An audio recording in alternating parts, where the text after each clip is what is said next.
ఆదిలాబాద్ మార్కెట్లో సాగే జీరో దందాకు సంబంధించి సీసీఐ మార్కెటింగ్ అధికారులు, మిల్లు యజమానులు, దళారులు, ట్రేడర్స్ అంతా మిలాఖతై సిండికేట్గా మారి పెద్ద ఎత్తున దోపిడీకి పాల్పడ్డారనే చర్చ మార్కెట్లో జోరుగా సాగుతుంది.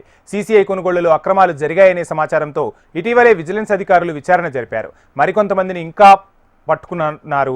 ఆరుగాలం శ్రమించి అప్పు చేసి పంట పండించిన రైతులను దగా చేసి వారి అమాయకత్వాన్ని సొమ్ము చేసుకుని కోట్ల రూపాయల్లో సాగిన దగా వ్యవహారంపై మరింత లోతుగా విచారణ చేపట్టాలని, అక్రమ వ్యాపారులకు కొమ్ము కాస్తున్న అధికారులు, వ్యాపారులపై చర్యలు తీసుకోవాలని రైతు సంఘాల నేతలు డిమాండ్ చేస్తున్నారు.